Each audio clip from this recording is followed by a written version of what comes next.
오늘 본문이 이사야서 55장의 말씀입니다. 오늘 본문에서 이제 하나님은요 이사야 선지자의 음성을 통해서 자기 백성을 초청을 하십니다. 말씀을 오늘 본문의 말씀 자체를 1절부터 11절까지 같이 이제 교독을 하셨지만 그 말씀을 읽으면 굉장히 우리가 그 말씀 자체만으로도 은혜를 받습니다. 또 오늘 설교 제목이 확실한 은혜를 받아야 합니다라고 이렇게 제목을 정해봤는데요. 그 제목을 제가 정한 게 아니라 하나님 말씀 오늘 보면은 아까 읽으셨지만 3절에 또 그런 표현이 나오고 있습니다. 근데 하나님이 우리를 초청하시는 이 은혜가 어떻게 해서 확실한 은혜가 되는지, 또 그게 뭔지를 우리가 제대로 안다라면은 하나님 앞에서 어떻게 응답을 해드려야 되는지를 살펴볼 때 하나님 말씀을 믿는, 예수 믿는 우리 믿음이 더 견고해질 줄로 믿습니다. 미리 말씀을 드리지만 하나님이 지금 초청하시고 계시는 이 초청은요, 불신자들을 향한 하나님의 초청이기도 하지만 동시에 하나님의 자녀들, 예수 믿는, 이미 예수를 믿는 하나님을 아는 성도들을 향하여서 변함없이 오늘도 부르시는 주님의 음성이다라는 사실을 꼭 기억을 하시기를 부탁을 드립니다. 첫 번째로는요, 오늘 본문의 말씀에 따르면은 은혜를 베푸시는 하나님께서는 사람을 진단을 하십니다. 진단이라고 제가 말씀을 드렸어요. 근데 진단이다라는 말은요, 보통은 의사가 환자를 향해서 쓰는 말입니다. 하는 말이죠. 우리 주님께서도 성도한테 항상 의원이 돼 주십니다. 의사가 돼 주신다는 말입니다. 예수님께서도 의원이 필요 없다라고 그렇게 생각하는, 말하는 사람한테는 내가 소용이 없을 것이다 라고 그렇게 말씀을 하셨고요. 하나님께서는 죄인을 당연히 은혜로 일단 살리시고 또 그 사람의 인생에 계속해서 평생토록 개입하셔서 계속 치료하시고 또 회복하시는 의원이 되시는 분이십니다. 근데 의원으로서 오늘 본문에서도 하나님께서는 진단을 내리고 계십니다. 2절 앞부분의 말씀을 보면은 제가 읽어보겠습니다. 2절 앞부분에 보면 이렇게 말씀하십니다. 너희가 어찌하여 양식 아닌 것을 위해서 은을 달아주며 배부르게 못할 것을 위해서 수고하느냐라고 그렇게 진단하시고 물으시는 거죠. 이게 무슨 소리가 되겠습니까? 굶어 죽지 않으려면은 사람은 당연히 먹어야 삽니다. 양식이 필요한 거죠. 근데 그 양식을 구하려면은 대가를 당연히 줘야 되는데 그 대가로 은을 내주는데 이제 바꿔 보니까 그 양식이 결국은 먹을 곡식이 아니었다라는 것입니다. 모래가 섞인 가짜였다라는 것이죠. 먹고 살려고 열심히 나름대로 일하고 수고했는데 월급을 받고 보니까 그게 배를 전혀 채울 수 없었던 가짜 돈이었다라는 거죠. 그렇다면 얼마나 황당하고 당황스럽겠습니까? 사기를 당한 것입니다.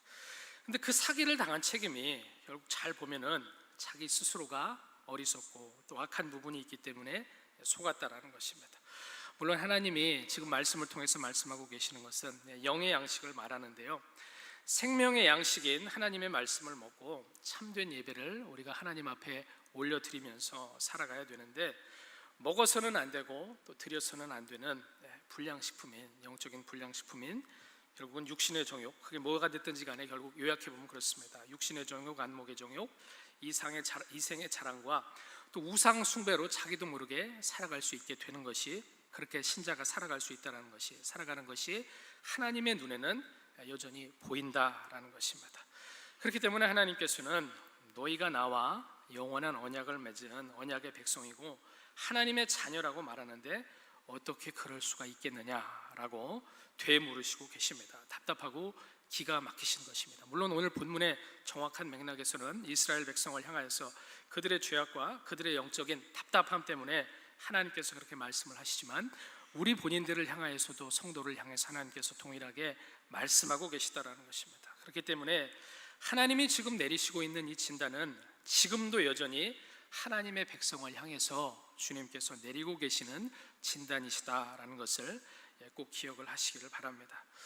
저와 여러분이요, 처음 회심할 때 참된 양식이요 또 참된 음료가 되는 주님의 찢기신 그 몸과 흘리신 피를 우리가 먹고 마셨습니다.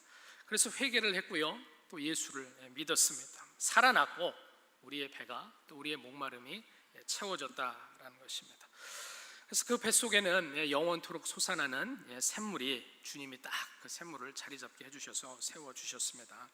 그렇기 때문에 그 물을 우리가 계속해서 퍼서 마셔야 되고요, 또 주님의 살과 피로 기록된 하나님의 말씀을 계속해서 먹고 마셔서 배를 채우고 또 생명을 얻되 더 풍성히 누려야 될 우리가 특권을 얻었고 책임을 또한 다 받으셨다라는 것입니다. 그래서 그동안 우리가 하나님의 은혜를 누렸습니다. 성령의 충만을 받았고요, 또 범사에 여러모로 채우시고 인도하시는 하나님의 복을 경험을 했습니다. 근데 그럼에도 불구하고요, 오늘 지금 하나님께서 저와 여러분한테 말씀을 통하여서 또한 묻고 계시기 때문에 우리는 우리의 삶을 잘 점검을 하고 또 하나님 앞에 나의 신앙 양심을 내어놓고 나 자신을 잘 점검해서 검사해서 하나님 앞에 대답을 해드려야 될 책임이 우리한테 있다라는 것입니다. 이 점검을 할 때 하나님과 또 그분의 말씀 앞에서 결국은 자기의 허물을 오늘도 발견을 할 수 있어야지만 복이 있는 사람이다라는 것입니다. 이 말씀이 나하고는 전혀 상관이 없다. 주일 아침 7시에 일찍 일어나가지고 이렇게 예배 드리러 왔는데 나하고는 상관없는 말씀이 전해지고 있다라고 생각을, 만약에 혹시라도 이 자리에 계신 분들 그렇게 생각 안 하시겠지만 그렇다라면은 그 사람은 영적으로 위험한 사람입니다. 어느새 자기도 모르게 바리새인같이 된 사람이 되었다라고 그렇게 하나님 앞에 평가를 받을 수가 있다라는 것입니다. 하나님의 말씀 앞에요, 환자가 의사 선생님 앞에서 진찰을 받듯이 겸손히 귀를 기울일 때 그 사람 앞에 하나님의 은혜가 예비가 되는 줄로 믿습니다. 심령이 가난한 사람, 또 애통하고 온유한 사람, 의에 줄이고 목마르며 마음이 정결함을 하나님의 은혜 가운데 끊임없이 받는 그 사람이 바로 거기에 해당이 된다라는 것입니다. 병이 없는 것 같아도 건강의 검진을, 자기 생각에는 그래도 건강 검진을 받아야 되고요, 또 건강 검진을 받고자 나아갈 때 그럴 때만 의원 되시는 예수께서 오늘도 역사하시고 오늘도 긍휼을 베풀어 주십니다. 의원이 필요 없다, 나는 완전히 건강하다라고 생각하고 만약에 진단을 거부를 한다라면은 당연히 병을 발견할 수가 없고요, 당연히 병을 발견하지 못하면은 치료도 받을 수가 없는 것입니다. 이 말씀을, 이 사실을 믿고 신뢰하고 끊임없이 하나님 말씀 앞에 돌아가서 돌이키는 그런 성도들이 되시기를 주님의 이름으로 부탁을 드립니다. 두 번째입니다. 두 번째로요, 말씀으로 진단하시는 하나님께서는 내가 병든 데가 있다, 아픈 데가 있다라는 것을 깨닫고 하나님 앞에 서는 그 사람한테요, 오늘 본문의 말씀에 따르면은 하나님께서는 이제 명령을 내리십니다. 근데 그 명령은요, 하기 싫은 사람 억지로 말 그대로 멱살을 잡아서 강제로 갖다가 시키는 그런 명령이 아니고요, 오늘도 자기의 자녀를 새롭게 그 품으로 더 확실하게 초청하시는 예수님의 복음의 능력이 된다라는 것입니다. 1절 말씀을 먼저 다시 보겠습니다. 1절 말씀 보면은요, 같이 한번 읽어보시죠. 읽으시겠습니다. 시작. 너희 목마른 자들아 물로 나아오라, 돈 없는 자도 오라.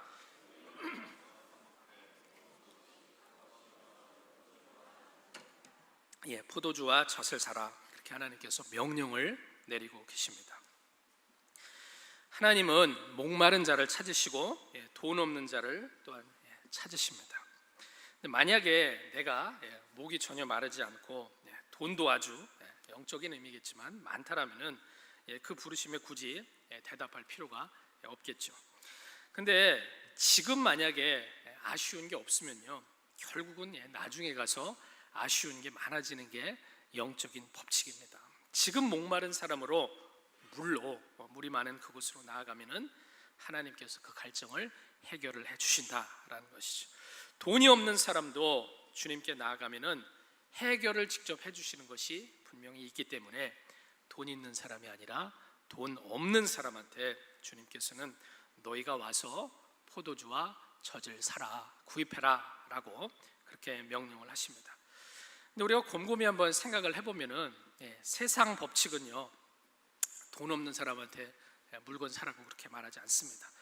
팔 수도 없고 살 수도 없기 때문에 그렇죠. 살 사람이 돈이 없는데 팔아봤자 팔리지도 않지만 파는 사람이 뭐가 남겠습니까? 근데 하나님의 법칙은 다르다라는 것입니다. 돈 없는 자가 와서 사 먹으라 라고 그렇게 명령을 하십니다. 그렇다면 어떻게 그럴 수가 있겠습니까?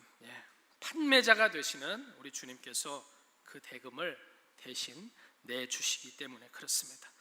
돈 없이 값 없이 공짜로 주시는 것이다 라고 하시지만은 그 속을 잘 들여다보면은 그 거래, 사고 파는 데는 분명히 필요한 대가가 있다라는 것입니다. 그럼 그 대가가 뭐겠습니까? 우리 예수님께서 이미 십자가에서 그 살과 피로 그 값을 다 지불을 하셨습니다. 그 덕에 여전히 우리는 공짜로 물과 고기와 젖을 주님께 받을 수가 있습니다. 그 사람이 나 여전히 목마르다, 나 여전히 돈이 없지만 배고픕니다 라고 말하면서 하나님의 말씀 앞에 나오기만 하면은 여호와 이레로 하나님께서는 채워주십니다. 그래서 하나님께서는 2절 말씀에도 보면은요, 이 원리를 너희가 알고 신앙생활하는 사람이라면은, 내 자녀라면은 나를 청종해라, 즉 나의 말을 듣고 순종해라 라고 그렇게 명령을 하고 계시고요.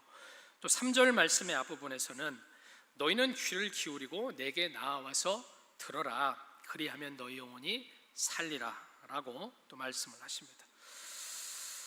그렇습니다. 하나님의 말씀을 우리는 들어야만 삽니다.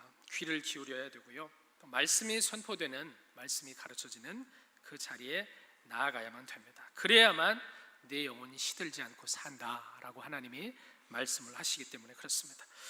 반대로 말하면 무슨 말이 되겠습니까? 말씀을 듣지 않고 귀를 기울이지 않으면 네 영혼은 죽는다라고 하나님이 말씀을 하고 계시는 것입니다. 우리가 일단 하나님의 은혜로 하나님의 언약 안에 들어가면요, 매일 또 매주 생동감 있게 언약의 주인이 되시는 예수님하고 교제하는 게 당연히 필수가 되는 것이고요, 그게 당연한 겁니다. 왜냐하면은 그러려고 여호와 하나님께서 저와 여러분을 영적으로 출애굽을 시키셨기 때문에 그렇다라는 것이죠. 그렇게 안 하면 그 사람은 여전히 출애굽을 못하고 애굽에 붙들려 있는 사람인지 누가 알겠습니까? 그렇게 출애굽을 시켜주셨기 때문에 이스라엘 백성이 광야를 걸어갈 때 구름 기둥과 불 기둥으로 하나님께서 계속해서 임재해 주셨고요, 또 하나님의 말씀과 아론의 그 쌍난 지팡이가 같이 들어있는 증거막과 법궤로 동행해 주셨고요, 또 이스라엘 백성의 매일의 제사를 받으시고 매일 먹을 양식인 만나를 공급을 해 주셨습니다. 단 하루라도 예배와 제사를 통한 하나님과의 교통이 없을 수가 없었습니다. 항상 있었다라는 것입니다. 주님이 함께 하시는, 즉 임재해 계시는 성막이 있는데 그 성막이 놀면서 아무 일도 안 하는 날은 단 하루도 없었다라는 것입니다. 그렇다라면은, 구약 시대에 그렇다라면은 신약 시대인 지금은 당연히 더 영적으로 활발해야 된다라는 것을 그 계시의 점진적인 발전의 차원이다라는 면에서도 우리는 분명히 알 수가 있습니다. 예수님은 부활 승천하셨고요, 또 그 장막은 하늘 성소로 주님과 함께 있습니다. 주님이 친히 성전이 되셨고요, 또 그 영원한 증거로 우리의 마음 가운데 성령을 보내주셨고, 또 기록된 신구약의 성경 말씀을 완성된 계시로 보내주셨습니다. 그렇기 때문에 신약교회의 성도들은요, 이제는 당연히 더더욱 하나님과 줄기차게 동행을 할 수가 있고요, 또 그렇게 동행을 해야만 당연하다라는 것입니다. 안 그러면 이상하다라고 말씀을 드렸습니다. 그게 바로 예수 그리스도 안에서 이루어진 신약입니다. 신약, 뉴 테스트먼트고 뉴 커비넌트가 되는 것입니다.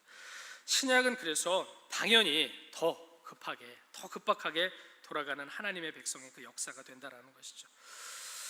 그렇기 때문에 이 이사야서의 오늘 말씀, 이 말씀이 기록될 때 기준으로는 700년 후에야 오실 메시아, 그 예수 그리스도를 중심 그 축으로 삼고요, 오늘 말씀은 구약 성경인데도 불구하고 그렇기 때문에 신약 시대 이후를 바라보는 그 전망을 갖고 이 말씀이, 오늘 본문의 말씀이 쭉 펼쳐지고 있다라는 것입니다. 그래서 6절과 7절 앞부분의 명령은 더 구체적입니다. 6절과 7절 앞부분의 말씀 같이 또 읽어보시죠. 너희는, 거기요, 읽으시겠습니다. 시작. 너희는 여호와를 만날 때에 찾으라. 가까이 계실 때에 그를 부르라. 악인은 그 길을, 불의한 자는 그 생각을 버리고 여호와께로 돌아오라. 거기까지만 보겠습니다. 여호와를 만날 만한 때는 항상 바로 지금입니다. 예수를 믿고 구원을 받았기 때문에 지금도 그렇고요, 또 앞으로도 영원토록 예수가 당연히 필요해야지만 또 예수님을 계속해서 만나야지만 정상이다라는 것입니다. 지금 주님이 필요가 없는 사람은 당연히 앞으로도 필요가 없을 것입니다. 그 사람은요, 어쩌면 애초에 정상적인 루트로 예수님을 만나서 교제를 하게 된 게 아니었을 가능성도 얼마든지 높습니다. 만약에 그게 아니라면 지금 예수님을 찾지 않는 게 설명이 될 수가 없다라는 그런 말씀이죠. 그게 바로 하나님과 성도의 예수 그리스도 안에서의 그 언약의 특징이 됩니다. 항상 서로 만나야 되고요, 항상 서로 찾아야 되는 겁니다. 부모 자식도 그렇고 부부간도 그렇고 또 머리와 몸도, 즉 예수 그리스도와 교회, 즉 하나님의 백성도 서로 분리될 수가 없이 하나 되어 있기 때문에 끊임없이 교제하고 교통하고 하나로 일하고 하나로 움직여야만 한다라는 것입니다. 붙어서 하나로 영원히 연합된 관계, 뗄래야 뗄 수가 없는 그런 관계입니다. 그래서 영원한 언약이다라고 하나님은 말씀을 하십니다. 그렇기 때문에 자녀된 너는, 아내된 너는, 지체된 너는 지금 아버지 하나님을 찾아라. 남편 되시는 예수 그리스도를 찾아라. 머리 되신 우리 주님과 그분의 말씀을 너는 찾아라, 구하라 라고 하나님이 명령을 하십니다. 그분은 오늘 말씀에 따르면 멀리 계시지를 않기 때문에 우리는 지금 간절히 찾아야만 됩니다. 근데 만약에 지금 간절히 안 찾는다라면 결국은 멀리 가버리실 것이다라는 것이죠. 그런 낭패가 발생하기 전에 주님께서 가까이 계실 때 그분을 꼭 부르시기를 바랍니다. 지금 불러야지만 손해가 나지를 않습니다. 비록 내가 예수를 믿고 구원받아서 의인의 신분을 이미 은혜로 얻었다고 해도요, 지금 내가 의인인 동시에 여전히 내 속사람으로는 죄인이다라는 모습을, 즉 죄인의 그 근성이 내 안에 같이 있다라는 사실을 날마다 주님 앞에 겸손히 인정하고 회개할 때, 낮아질 때 주님께서 더 가까이 만나 주십니다. 뭔가 만약에 잘못된 선택을 해서 이상한 그 길에 잠깐이라도 발을 잘못 디딘 게 있었다라면은 그 길을 오늘 말씀에 따르면 떠나면 되는 것이고요, 또 잘못된 생각으로 내가 빠져들어서 그 유혹의 오염이 되어서 내가 범죄하였다라면은 그 죄를 떨쳐버리고 그 생각을 떨쳐버리고 하나님께 돌아가면 된다라는 것입니다. 그러라고 하나님은 오늘도 말씀을 통하여서 단호하게 명령을 하십니다. 그렇기 때문에 이 명령의 의미를 알고 듣고 순종하는 사람이 경험하는 것이 정말 복음이 되는 것이고요, 진짜 구원이 되는 것이고 진짜 은혜가 되는 것이고 참된 언약이 되는 것이고 참된 거듭난 성도가 된다라는 것입니다. 하나님이 오늘도 나와라, 값없이 돈 없이 살아, 들어라, 찾아라, 나를 불러라 라고 이렇게 새롭게 명령을 주실 때 새롭게 또한 순종하는 성도들이 되시기를 예수님의 이름으로 축원합니다. 세 번째입니다. 세 번째로는요, 이렇게 줄기차게 저와 여러분을 예수님의 복음으로 날마다 새롭게 초청하시는 하나님께서는 그 명령을 계속해서 주시는 그 분명한 근거를 그냥 시키시는 것만이 아니라 그 근거를 늘 같이 말씀을 해주십니다. 혹시라도 잊어버릴까봐, 그 근거 잊어버릴까봐 계속 반복해서 더 소리 높여서 그 명령의 근거가 되는 영원한 약속을, 그 약속의 내용을 가르쳐 주신다라는 것입니다. 그 이유가 근본적으로 뭔지를 우리가 알아야만 됩니다. 명령에 순종하는 우리의 믿음하고 우리의 그 순종은요, 거룩하신 하나님 아버지 앞에서는 늘 부족한 믿음이고 부족한 순종이기 때문에 그렇습니다. 그 부족함 자체가 결국은 남아있는 죄가 되는 것이고 또 허물이 되는 것이기 때문에 우리의 삶의 제사를 하나님 앞에 올려드릴 때요, 매일 예수 그리스도의 그 완전한 복음으로 그분의 보혈로 새롭게 적셔야만 되는 것이 우리의 책임이다라는 것이죠. 그래야지만 십자가에 달리신 예수님의 살과 그 피의 희생으로요, 즉 부활 승천하신 그분의 생명의 그 중보 기도로 또한 나의 부족함이 오늘도 채워지고 또한 온전해졌다, 그래서 하나님 앞에 연락이 되었다라고 복음 안에서 확인을 받을 수가 있기 때문에 그렇습니다. 그래서 우리에게 그 복음의 기쁨이 본질적으로 있는 거고요, 그래서 복음 자체가 되는 것이고 그래서 소망이 있다라는 것입니다. 그래서 확신이 되는 것이고 그래서 참된 위로가 되는 것이고 그래서 영생이 된다라는 사실을 우리가 믿는다라는 것입니다. 2절 말씀의 그 뒷부분에 보면은요, 후반에 보면은 이렇게 기록이 되어 있습니다. 2절 후반인데요, 제가 읽어볼게요. 그리하면 너희가 좋은 것을 먹을 것이며 너희 마음이 기름진 것으로 즐거움을 얻으리라 라고 그렇게 기록이 되어 있습니다. 나를 청종하면은, 즉 내 말씀 앞에 나와서 너희가 먹고 마시면은, 즉 새롭게 순종을 하면은 너희의 영적인 영양 상태가 좋아지고 마음이 성령 충만해지고 기쁨과 즐거움으로 채워진다라고 그렇게 말씀을 해주십니다. 그러니까 하나님께서 말씀을 공급을 하시면서요, 너희가 이 양식을 먹으면은 맛있고 배부를 거다라고 약속을 하시는 근본적인 좋은 약속이 있기 때문에 우리의 입맛이 언제라도 떨어져서는 안 된다라는 것입니다. 요리사가 항상 호텔 셰프급은 안 되더라도 배고픈 사람이 절실해서 그 음식을 먹고 마시면은 귀한 음식, 맛있는 음식이 되는 것이고, 그 사람의 굶주렸던 배가, 또 목말랐던 그 입술이 채워지고 적셔진다라는 것이죠. 하나님의 말씀이 전해지고 선포되는 본질적인 뜻이, 또한 예배를 통하여서 하나님께서 그렇게 말씀하시는 그 뜻이 바로 거기 있다라는 것입니다. 궁극적으로 모든 영적인 요리의 최고 셰프가 되시는 분은 예수 그리스도가 되시기 때문에 저와 여러분은 항상 우리 앞에 펼쳐지는 이 생명의 식탁에서, 예배 가운데에서 풍성하게 먹고 마셔야지만 우리의 영혼이 살 수가 있다라는 것입니다. 여러분의 영혼이, 즉 마음밭이 좋은 것, 기름진 것을 너희가 먹게 될 것이다, 먹어야지만 너희가 쓰러지지 않는다라고 주님께서는 여전히 오늘도 동일하게 말씀을 해주고 계십니다. 믿으시기를 바랍니다. 3절 후반부터 5절까지 말씀이 또 나와 있는데요, 3절 후반부터 5절 말씀 제가 읽어보겠습니다. 제가 읽어볼게요. 내가 너희에게 영원한 언약을 세우리니 곧 다윗에게 허락한 확실한 은혜니라. 내가 그를 만민에게 증거로 세웠고 만민의 인도자와 명령자를 삼았었나니 내가 알지 못하는 나라를 부를 것이며 너를 알지 못하는 나라가 내게 달려올 것은 나 여호와 내 하나님 곧 이스라엘의 거룩한 자를 인함이니라. 내가 너를 영화롭게 하였느니라. 아멘. 그렇습니다. 다윗에게 허락한 확실한 은혜요, 저와 여러분을 위해서 하나님이 독생자의 보혈로 세워주신 그 영원한 약속은 한마디로 줄이면 예수가 누구시다, 예수가 그리스도시다라는 그런 약속입니다. 그 말씀입니다. 예수님이 친히 만민한테 복음을 증거하시고요, 그들을 인도하시고 그들을 향하여서 나에게로 나아오라라고 명령을 하십니다. 복음이 전파가 돼서요, 회심하는 사람이 생기고 또 전도가 되고 선교가 됩니다. 그 사람들이 다 예수님께로 나아오는 겁니다. 그래서 그 은혜가 있고 그 부르심이 있기 때문에 저도 그렇고 여러분도 그렇고 우리의 인생 가운데 예수님께 나아온 사람들이기 때문에 이 자리에서 하나님 앞에 예배를 드리고 있다라는 것입니다.